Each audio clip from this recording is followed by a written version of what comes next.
Welcome to BitBoy Crypto, the largest cryptocurrency channel in all the interwebs. My name is TJ, and I'll be your host for today's episode of Around the Blockchain.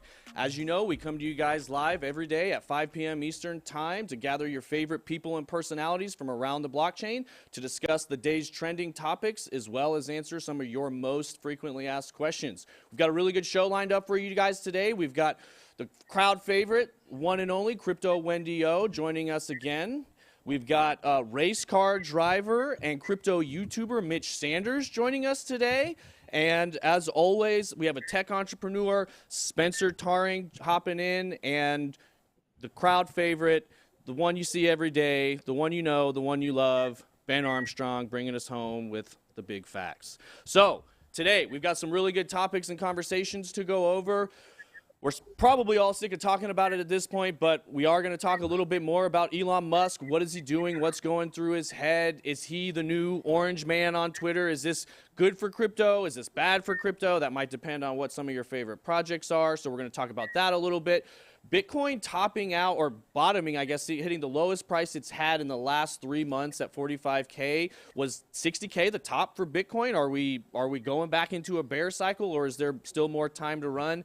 And then lastly, we'll jump into a little bit of the Bitcoin energy FUD and how viable is it, what projects could benefit from it, and go from there. So if you guys haven't seen the show before, a little bit about the show format, you'll see little score boxes in everybody's bottom right-hand corner where if you like what you hear from one of the guests, drop a +1 in the chat, and we will know to give them an extra point as well as have them back on more often. We also... Oh, you're pointing at your own score? I couldn't find it, though. It's over here. Yeah. Here it is. It's mirrored. So I feel like a weatherman. Yeah. And also, if you guys like what you hear from any of these guests, as always, we'll have their channel links in the description. So show them that BitSquad love and go give them a subscribe. And they've got really good content for you guys to learn a lot about crypto. All right. Let's jump right into it. Altcoin dominance, 60%. Bitcoin falling below 40% for the first time. Are you worried that that was the top for Bitcoin? Do we have more room for altcoins to run a little bit? Is this the end of the cycle? We'll start with you, Wendy. What is your take on the prices we've seen? I know you do a lot of good TA and charting. What are the charts telling you? The current low we had with Bitcoin, and I'm looking at my chart right now, we had a high of, where is it? About $65,000. And now we had a swing low of 41,824. Again, you guys, these are approximate values. This is only a 35.62% correction. Please keep in mind, if you go back and you look at historical data with Bitcoin, especially during 2017, before we hit that peak of about $27 or $20,000 in 2017, we had like 40 to 50% per pullbacks and corrections. This is normal. We're not even at a 40% correction. On my channel, we called for a pullback between $43,000 and $40,000. And even if we dip down to $30,000, even if that happened, that would only be about a 53% correction. I wouldn't even call it a bull market or a bear market if we drop to those levels, because Bitcoin is known for volatile behavior. Wow, so you're saying you don't, a 50% correction, you still wouldn't be scared? You're still confident that this bull run can continue?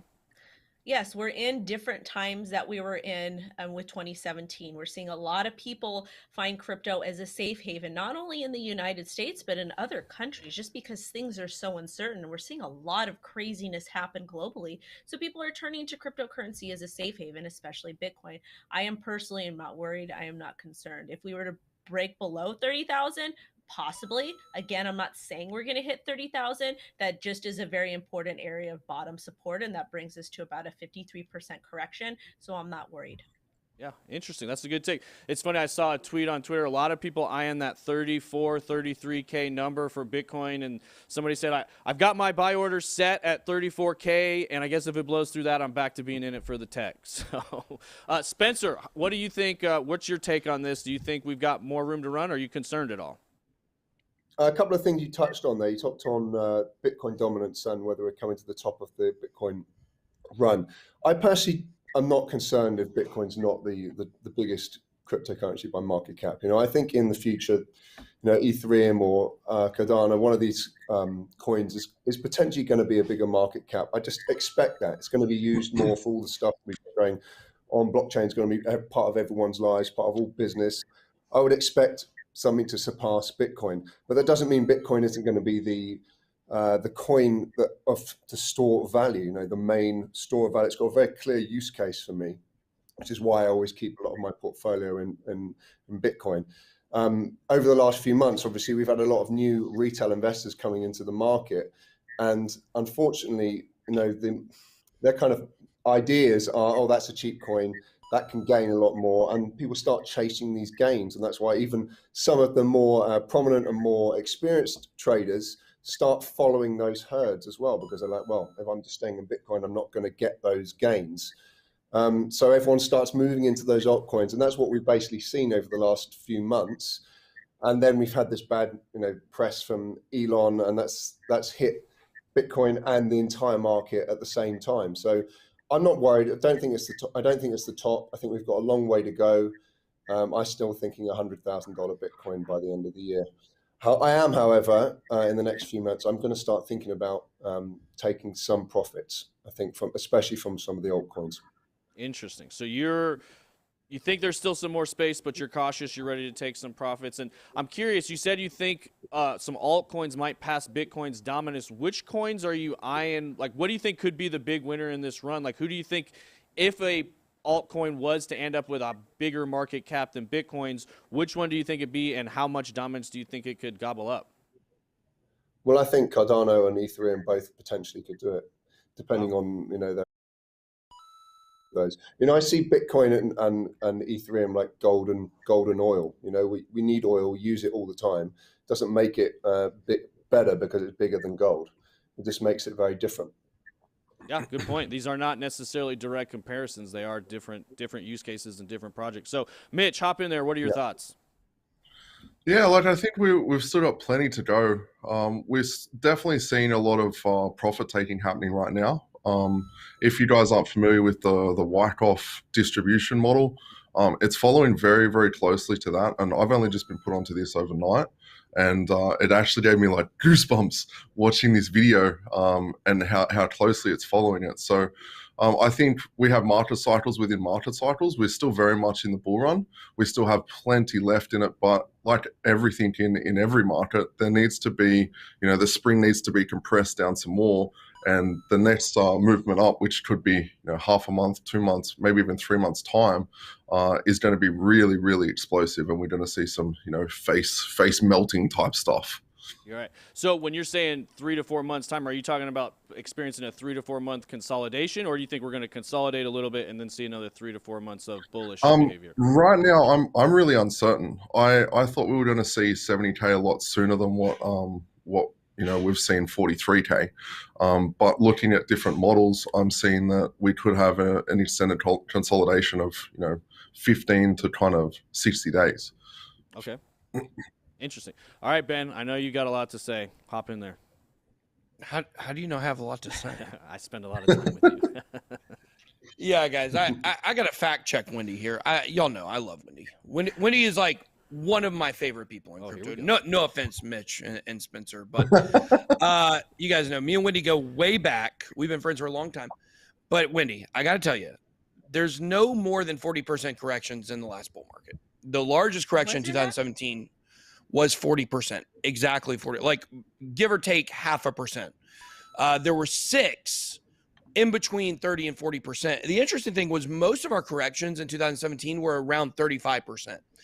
So far this year, most of our major corrections have been around 25%. Mm-hmm. So the fact that now we are above a 30% correction, it's out of kind of the standard of what we've seen so far in this bull run. But if we compare it back to 2017, 30 to 40 was normal. And, anything over 40, I will tell you, is very concerning. So if we were to go, so what would that be? 50% of 65 would be 32. So somewhere, if we actually went down to 36, 37, 38, I would start getting very concerned about this market. Yeah. I've been doing a lot of time. We're actually working right now on a video that is an updated bull cycle video. Like, how are we right now compared to where we were in 2017? Or if we go back and we look at the 2013 and 2014 bull run, how do we compare to that?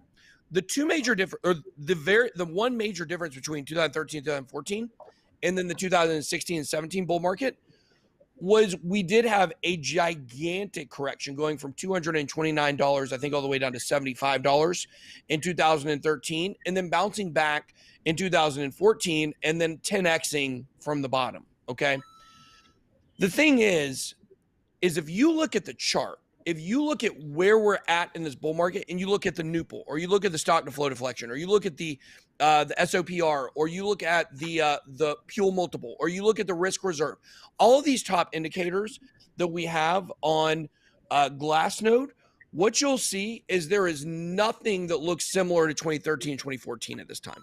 Okay, we actually look like we're much closer to 2017. I do not believe we have a bear market within this bull market like we had then.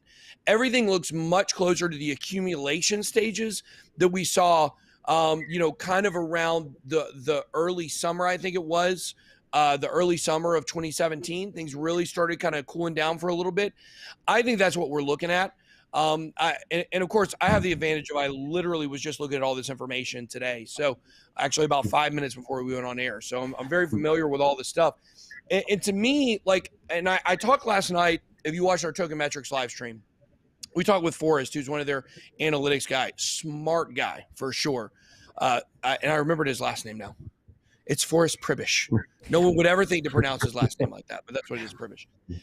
And I said, would you be concerned if we had a 40% to 50% correction? And he said something that I think is very key. It depends on how it happens. Yeah.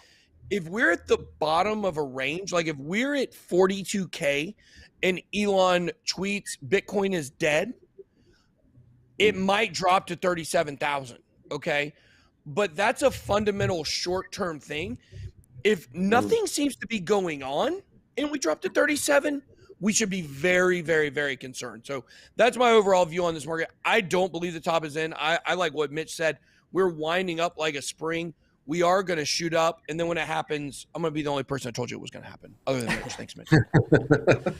Yeah, good points. Yeah, we were actually talking about that today, that it feels like we're in a consolidation mode, and we might see a big move for Bitcoin followed by potentially another DeFi summer where we see a lot of these finance and DeFi projects popping off like crazy like we did last summer.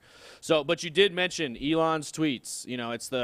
It's maybe what he wanted is the whole world talking about what is Elon Musk thinking right now? What is his angle? What's his end game? Is this 6D chess? Is he just trolling us? Or is he just trying to figure this out like the rest of us? So we got him. He's tweeting that Tesla may sell all their Bitcoin. Then he comes back and says, to clarify my intentionally vague tweet, Tesla isn't selling any Bitcoin. The maxis definitely seem to be getting under his skin a little bit with some of their takes and their approach on things. So I want to hear from you guys. Like, should Elon Musk be tweeting about crypto? Is this a marketing angle to keep him relevant? Wendy, what are your thoughts on Elon Musk and his crypto takes? I personally think that he's just irritated. I think that he has a big ego, which kind of goes along with, the whole persona and whatnot. And that's fine. That's all fine and dandy. But one of the things, he could tweet about whatever he wants. He can talk about crypto. He can talk about Bitcoin, whether it be negative or positive. Crypto, Bitcoin is a free market. It is free. It is open to everyone to participate. And we have to take the good with the bad. But what Bitcoin maximalists don't understand, and don't get me wrong, I've got friends that are very good friends of mine that are Bitcoin maximalists, but some of them are too overbearing. Peter McCormick. I don't have any. I don't have any friends that are Bitcoin maximalists. You might have well, one. You know what? I like to keep it fair. I like to judge people based on who they are individually. But one of the things Bitcoin maximalists do, some of them do, is they're not very nice with their opinion. It's like they push it on you and they push it on you too hard. And you're not going to get anybody to come around when you're forcing them to do something. Me personally, like when BitBoy or Ben is like, hey, Wendy, da-da-da-da-da, I'll do the opposite. Like that's just how I am. So I always have to. I'm just combative in that way, and that's okay. But and I feel like Elon's the same way. Everyone's telling him no, this, do that, and he's like, GFY, I'm going to do what I want to do. And I get it. But at the same time, people's livelihoods are at stake. And what a lot of these Dogecoin people, what they don't understand, please keep in mind, I own Dogecoin, is if Bitcoin dumps, altcoins generally dump with it. That's how the market works, because we're not 100% decoupled. So the best way to deal with a character, a big personality with Elon Musk, is to kind of get to know him and show a little bit more kindness and just be more willing to agree to disagree with him. It seems the best way to persuade him. Yeah, no, I agree. That's a great take. I think being a little bit more accepting and open-minded and, coming alongside people willing to help, because I'm actually curious myself. Like, it does kind of feel like he's just throwing ideas out there, trying to get his head around this. Like when we saw that tweet about increasing the block sizes, dropping the transaction fees, some of that kind of stuff. Like, obviously, everybody who's been around this space for a long time jumped all over him, because we've tried all these ideas before. We've tried them, they failed. So people were like, hey, man, kind of get up to speed before you start proposing this stuff. But at the same time, like, we were all new ones too, and we didn't know that they've tried all these different approaches. So it does feel like he might be just trying to figure this stuff out. So Spencer, do you think he's really just trying to get his head around this, or what do you think? I like what BitBoy just talked about. He's just a guy, isn't he? And I think that people get affected by what everyone says on Twitter all the time, regardless of who you are. So I think this kind of barrage of abuse he's getting is, like she said, likely to, well, fuck it, I'm going to do something else, so I'm not allowed to swear on here or not. We'll get an extra point for that. Give me 1 point for this. Well, here, we can actually take one away. Yeah, we took it away. Family friendly on the channel, Spencer. But my thought recently is, I was thinking about this last night actually, is, I did get a point deducted. Damn. Okay, so take another one. Gosh golly. Has he got this grand idea behind what he's doing to try and attempt to create this idea of a renewable or green energy source Bitcoin?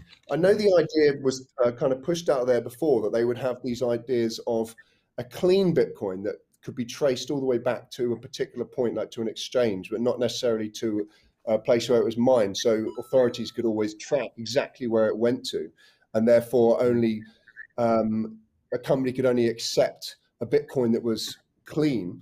Could he be doing something the same when it comes to renewable energy Bitcoin? Is he pushing this idea so that actually all the miners are pushed into creating much more renewable energy, which is basically what Tesla's mantra is? Maybe this is a big run for his business, Tesla. It could be a way for Tesla to get into the mining market and be like, hey guys, we've created this amazingly efficient mining machine that runs off the sun or runs off whatever. I don't know, but it could be an interesting ploy that he's got going on. Yeah, no, that's a good take. We've heard that theory floated a lot, that this is Tesla's way of creating the problem and then trying to come in to solve it. So, Mitch, what are your thoughts on this? I think the market's very emotional, very irrational. And the one thing that I constantly tell my customers is the excitement that he's created in making all these coins just pump so hard. It's the exact same excitement on the other end of the scale that brings it back down when Elon decides that it's no longer his playing field. So I think it's very politically motivated by what he's doing. Like, there's been ideas thrown around that maybe his carbon credits were threatened, which are a huge part of his business, like billions and billions of dollars. Maybe he's just a billionaire that's playing with his toys, and he's just moving stuff around and seeing what happens. The reality is, I've got some stats here. There's something like 160,000 terawatts of power used, terawatts hour of power used globally, and 50,000 terawatts of that is actually wasted. So about 1/3 of all energy ever created yearly is thrown away. Now, the Bitcoin network uses 120 terawatts an hour of power. So to give you context, it's a 1/4%. So the whole energy that Bitcoin's using, this whole narrative that's been pushed out is a crock of shit, in my opinion, excuse my language. And the reality is, like, we've got this massive machine. What's that? Yeah, we got to take. We got just to be fair, we got to back you down 1.2 since We we gotta did take it you to down a Spencer. point, man. Family friendly on the We've show, got this, okay? this You massive across the machine. pond, people, man. I can't Yeah. trust you. I gotta said come on croc. and- I didn't say anything else. Yeah, exactly. Well, we have to appease our YouTube overlords here. No, so- that's fair. That's yeah. fair. So we've got this massive $1 trillion asset under managed machine, which is Bitcoin, and it costs about $2 billion a year to secure that network.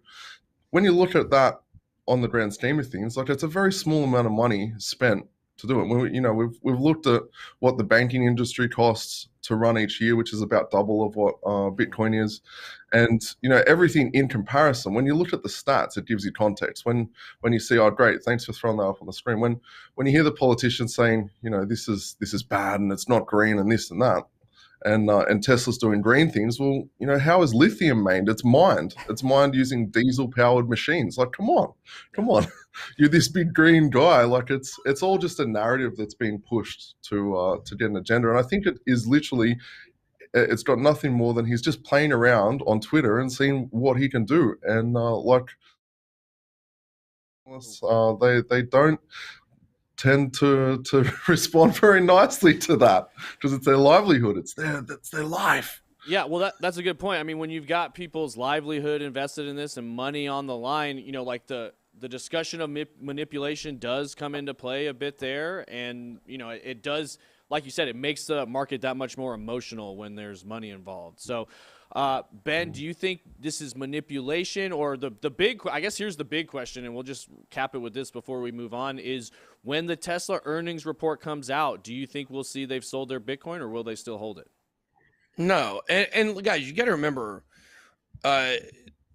Tesla is more than just Elon Musk. Like, they have a board. Absolutely. It's a public company. So look, he can say whatever he wants. They're probably strangling him behind closed doors. They always do. They don't check his tweets like they're supposed to, but I bet they wish they could, because this guy is affecting the company's bottom line. You got to remember how much the Tesla bottom line is now linked to Bitcoin. So he's not only shooting the hodlers in the foot, he's shooting his own company, his own board members in the foot. And I can't remember exactly how much he has. We have a lot of people saying Spencer sounds like Vision. And I just want to Vision from the Avengers. I think he does. Right. He does. He's take got it. Yeah. a quite proper dialect. Sounds good. Obviously, just as intelligent. Obviously, I mean, Clearly. Obviously. That's how you got here. Yeah. So, but back to the issue at hand here. Were we able to show that graphic? Were the people able to see that? I think the issue is when that graphic goes up, we lose audio, so we can't. Okay, show it for like 5 seconds. Okay, if you can throw that up, BJ. There it is. They may or may not be able to hear me, so You can talk, I think. Oh well, actually, I can hear you, so go ahead and talk.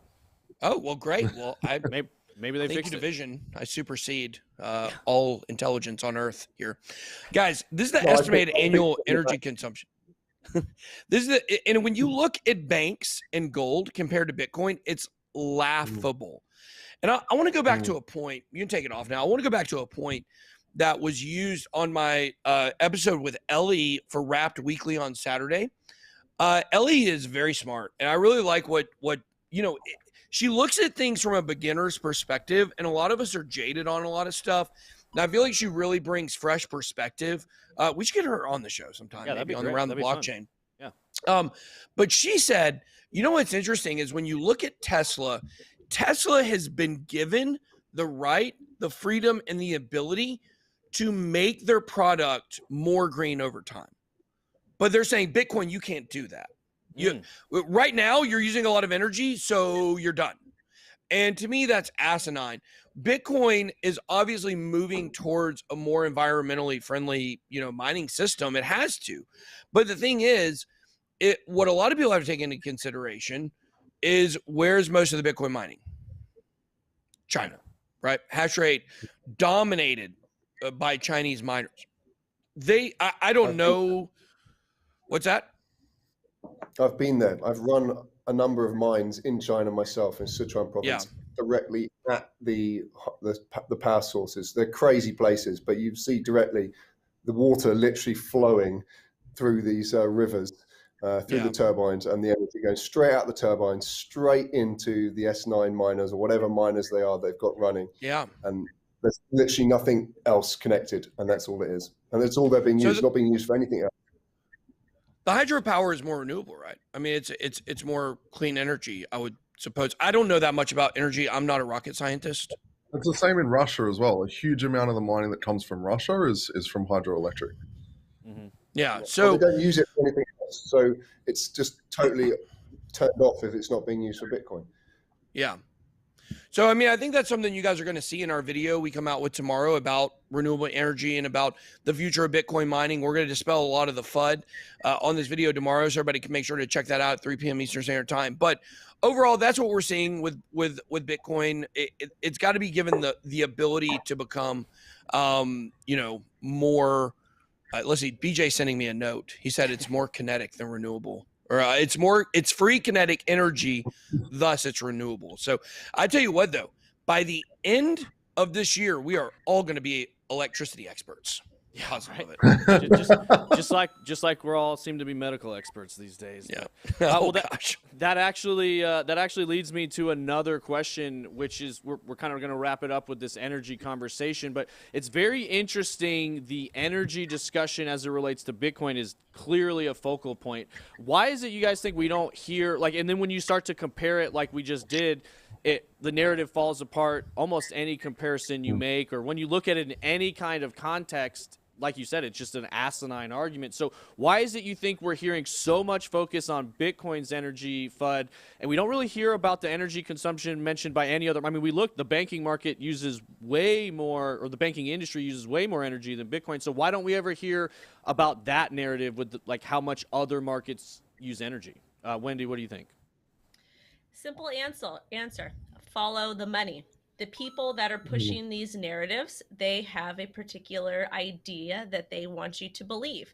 And the reason why they have this idea is because they are profiting off of it.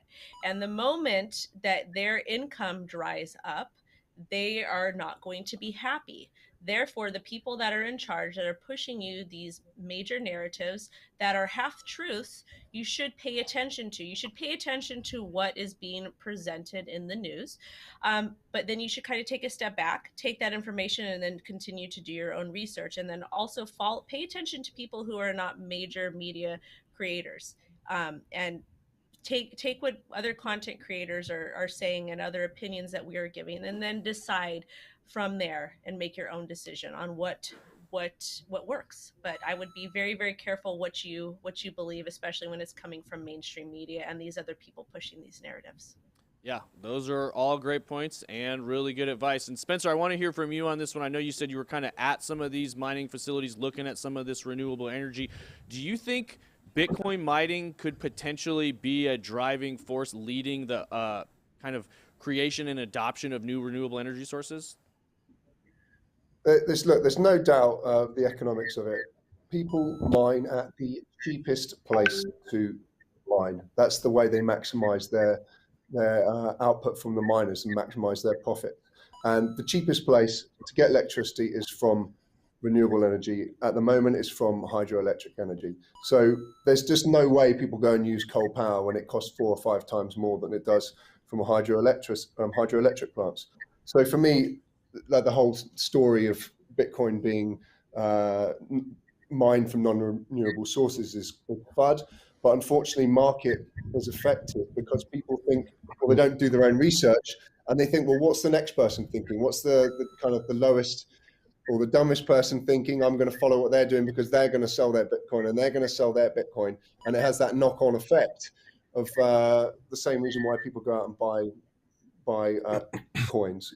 I'm not allowed to swear. I don't want to get my points deducted. That was perfect. They buy S coins for the same idea. Why they sell the Bitcoin. I like that. Yeah. That's when it's nothing related with Spencer coins. Okay, just new YouTube friendly. I'm going to steal S coins. That's what we're going to call them from now on, and we will make that a thing. Or you can S call coins. them. You can call them. Before you do though, understand. We can call them TJ coins. Just note that my 4-year-old says that she walks around the house saying, "Mommy, are you buying S coins? Are you trading S coins?" Because she's not allowed to use the other verbiage. So note that was coined by Low. That's funny. That's perfect. I love it. All right, Mitch, hop in. I think they coined that there live on TV. Yeah. All right, Mitch, hop Yeah, in there. I'd say like have a look at what's really going on. Like there's so much open interest around what's going on right now. It kind of reminds me of the September 2017 FUD that was happening when China would ban and then unban crypto week to week. So there's a huge amount of options open right now.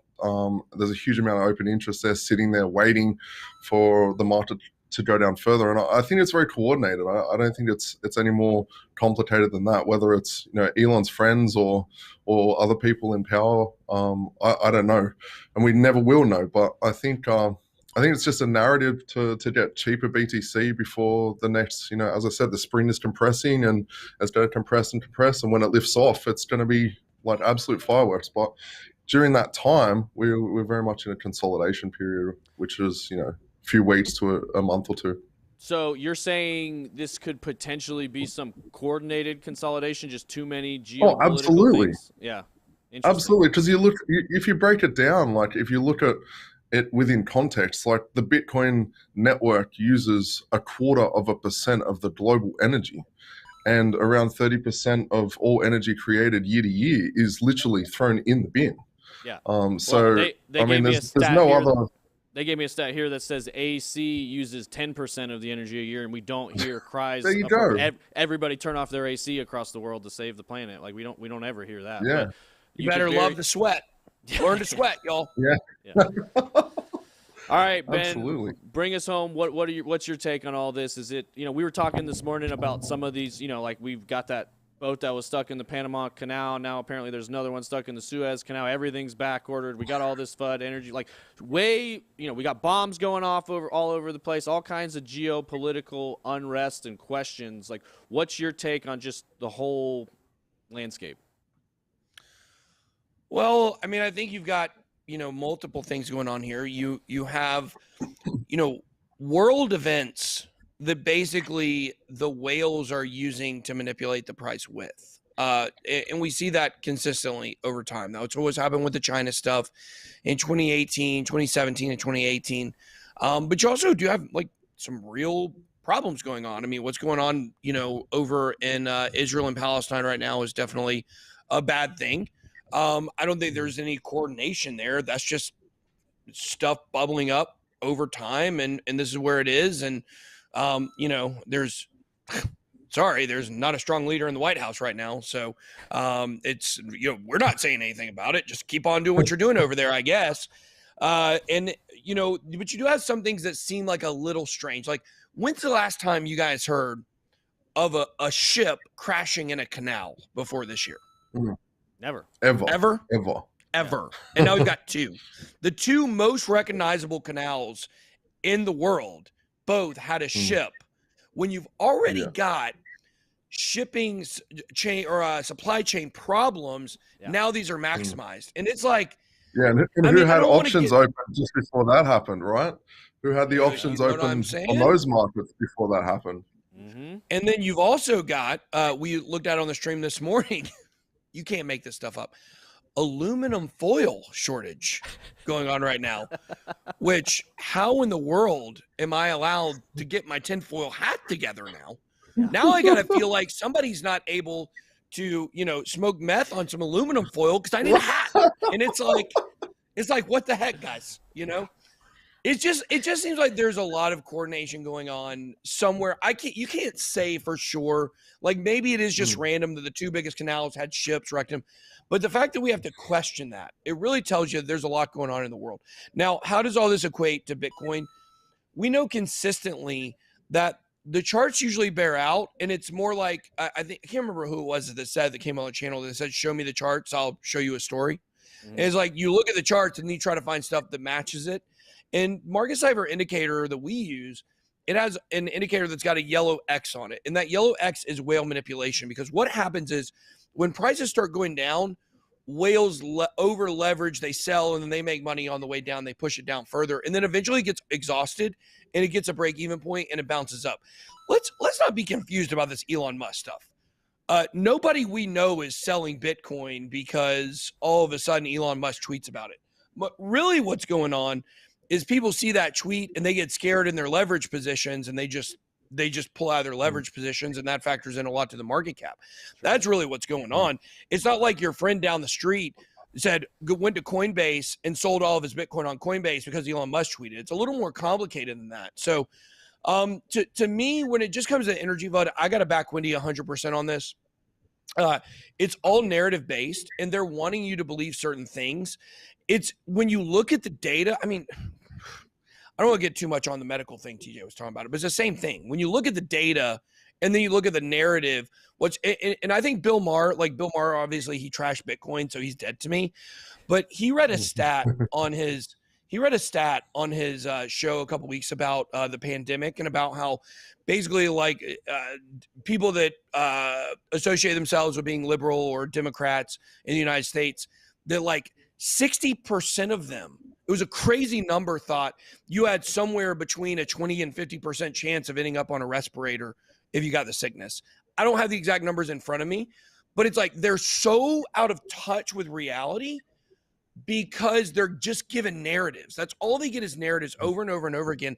And they can't actually have the brain power to look at the numbers and look at the chat, look at the stats and be like, oh, well, maybe I'm way overblowing this when the actual number is 0.5%. And so that's what we're seeing. The same thing in crypto right now. We're seeing people pushing, just start doing Google searches, and you'll see how many people are searching for this right now. Is Bitcoin bad for the environment? How much electricity does Bitcoin use? What about Christmas lights, folks? When are we going to say we're no longer allowed to have Christmas lights? You know what I mean? I can't read that right now. Yeah. Can't read that right now. But it's true. It's true, though. We're just seeing a lot of narratives out there, and it's really sad that people just fall for stuff, and they don't have the decency or the common sense to be able to look at the numbers themselves. I mean, how many of you guys knew that 10% of all energy in the world is AC? And I think we could all agree that air conditioning is a luxury. Absolutely. It's not a necessity. You won't die without air conditioning. We know that because it wasn't invented until the 1900s. I don't know when it was invented, maybe the 1850s or something, but I don't think so. I've never seen ice cube. Yeah, I think it was. You had a big ice cube. You'll And, go sit and the, next funny, to it, right? the funny other stat is 2% of that 10% is from Las Vegas. Of course. Boom. You know what I'm saying? So it's all just narrative and FUD. And hopefully, people that watch this channel, they're smart enough to know for themselves. People who are in crypto are visionaries. They're people that are able to look at something and know that we're going through a big change right now. And so most of our audience is reading this or looking at this, and they're like, yeah, all these people are idiots. It's people that aren't watching this channel, people that aren't in crypto, the people that can't really, that are just sheep. They just, whatever you tell them, just feed them and they'll believe it. Well, yeah, those are great points. That actually leads me to our last question, which is, and we'll start with Wendy. Do you think public perception will ever change on this? Or will the narrative always be what it is now? Public perception will change when people start to actually go into their communities and start to educate. And that is actually something that I have been working on. Something that I do myself is to go into local communities and to educate. Because again, if you follow the money and you pay attention to where these sources and this information is coming out of, you're going to see corruption. You're going to see things that just don't pass the vibe check. So this will change when people start to put more faith and care into their local communities. That's where change starts to happen, is inside the local communities. And if you're watching this, please start. If you cannot donate money, or if you can't donate time, just do something to spread positivity in your local community and help with, whether it be crypto education or blockchain education, but give back to your local communities any way you can. Yeah, that's huge. Spencer, what's your take? You've got a little bit of a different public perception over there, but I'm curious to see, if you globally, how do you think this is going to impact? Well, I think once Bitcoin or cryptocurrency become actually ingrained in people's lives, as the internet is now kind of accepted, people don't think about it anymore. Like we talked about with air conditioning, you don't think about the use of the electricity. Maybe you think about it for your own electricity bills, for sure. You might be, I've got to turn that off because I don't want to pay the massive bill that's going to come along. When it comes to Bitcoin, we're still in, adoption phase and will be in the adoption phase for another, maybe five years. I don't know how much longer we'll be in this kind of phase. But this time there's a lot of profit taking, there's a lot of profiteering going on. People are using the market to their advantage to make those profits. So of course it's in their interest to leverage this FUD to those people. But I think once actually Bitcoin is adopted and becomes part of our everyday lives, people won't be concerned about the electricity usage of it, I don't think, in my opinion anyway. And Mitch, what's your take? I think attention is the new currency, and what's happening is all the different news agents around the world are perpetuating this. And Bitcoin leading up to the 20K mark was interesting, and then when it hit 63K globally, it was talked about in all of these publications, whether it be in Australia or the US or wherever. And right now, whoever started this FUD about Bitcoin and energy, it's perpetuating, and it's just cycling and rolling through globally. So it's only a matter of time. Like I brought up back when 2017, the China banning Bitcoin or banning crypto FUD in September 2017. It's the same sort of thing. Like next week or the week after, we're going to have some other thing that's going to be destroying the world because of cryptocurrency. Like the narrative we've seen multiple times is Bitcoin is a black market transactional currency, and it's causing families to be devastated worldwide. It's the same formula that is created and then shared across these news networks, and we're only going to see more of it. In the short term, it's a great opportunity to buy. I bought some yesterday. I'm going to buy some today, and I'm looking forward to the spring. I keep talking about this compression of the spring, but it's like anything. Like it is going to be violent. The next move we have. I think we're very, very much still in a bull market. We still have plenty to go. We're only at a 3x from previous all-time high at the 60K mark, and I think 5 to 7x is very realistic, given the last 4-year bull market cycle went from $1,000 to $20,000, which is a 20x.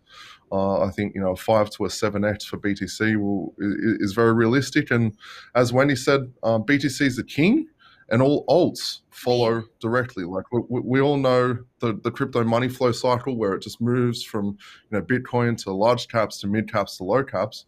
We're still seeing that. When BTC moves up 5%, 10%, we see Ethereum. Well, Ethereum's been lagging behind a little bit. We've seen alts just get pumped. And we'll see that in the next part of this bull run cycle. When we hit the 70K, the 80K mark, we'll see the large caps, mid caps, and small caps get absolutely pumped. So I'm super pumped. I'm super excited. That's where I'm at. No, that'll be fun. All right, Ben, take us home. Do you think this public perception will ever change real quick? No, it will never change. Okay. Here's why. This cycle, this narrative about Bitcoin mining, it cycles through, and sometimes it's very intense and sometimes it's not. But like a snowball rolling down a mountain, every time it cycles through, it picks up more and more of the crazies, the environmental crazies that are so extreme with things that they would look and say a 0.25%, 2.25% of energy, that's terrible. Oh God, like blah, like, yeah, the banking and the gold, they use way too much, but we don't want Bitcoin to use that much. These are people that can't think outside the box. They're people that can't see the bigger picture in things. And so those people now have gotten a hold of their narrative, and they will never let it go. So every time this does become more in the public eye, it'll get more intense and more intense and more intense, because now you've got more extremists involved in it. So I don't think it will change until Bitcoin either changes to proof of stake, or Tesla starts a factory. But even then, these crazies are still going to say it uses too much energy, because they want you to turn your AC off. They want you to turn your Christmas lights off. They don't want you to have anything that uses electricity, because it's all bad, because they're very bottom feeder type idiots. And so that's what I think. I don't think that we will see it go away completely ever. It'll just get more intense each time the narrative cycles through. All right. Well, tell us how you really feel, huh? Don't forget that they're all typing this from their cell phones that are utilizing energy. 100%. Yeah. Exactly. That are utilizing other things. I wonder what the stats are just on charging your phones globally. It's probably up there with AC. Yeah, I want to know about the stats about the factories that these batteries and these factories and the type of the type of stuff that goes on there, because people over profit always, people over electricity and energy to me. But anyways. Now, I'll be honest with you. I would listen to them if they called me on a can with a string. In that case, I'll listen to their arguments. If they call me with a can and a string, I'll be like, hello? Okay, well, what's up? Well, you're really into this, yeah. All right, well, Mitch, you've got the top score today. You did a really good job. It was an absolute blast having this conversation. We really appreciate all you guys coming on. If you have a parting thought that you want to leave with the audience, you got 30 seconds. Take it away. Awesome. Thanks so much. Well, yeah, it's been a pleasure to be here. It's the first time on the channel. Thank you so much, Ben. Yeah, I think that, there's a lot of noise in the marketplace. There's a lot of people, pushing different narratives, whether it be on YouTube or Twitter. The biggest thing is just zoom out, take time with your family, take time, doing the things that you love and really enjoy that. Yeah, there's one thing that I'm doing at the moment, which I'd love to share with you guys. I'm doing a $100,000 giveaway, and all you got to do is comment on my video. So the basis of it is every single dollar that goes into my channel, I'm buying cryptocurrency with, and it's currently sitting at about $8,000, what was until a few days ago. But there's $8,000. My goal is to grow it to 100,000, and then I'm going to use a random comment generator or picker to pitch someone there. So my goal is to give $100,000 away to one of you guys. And yeah, if all you got to do is click the link underneath this video and go to that video and just comment on it, and you're in the draw to win. So yeah, Ben, thank you so much. It was great to meet you, Wendy. It was also great to meet you, Spencer, and TJ, of course. You've been amazing. Thank you. Yeah. No, thanks for joining us, and that's a really cool contest. So BitSquad, go show him some love, drop him some comments, and hey, maybe you'll win $100,000 worth of crypto. Yeah. So as always, if you guys like what you heard today, please don't forget to smash the likes. I think we've got about 16,000 people watching, only 3,000 likes. We know you guys from the morning. You can do better than that. So if we can pump those likes up. Also, check out the links in the description. We've got all of their channel links down there. So give Wendy, Spencer, and Mitch all a sub. And until next time, we'll see you tomorrow.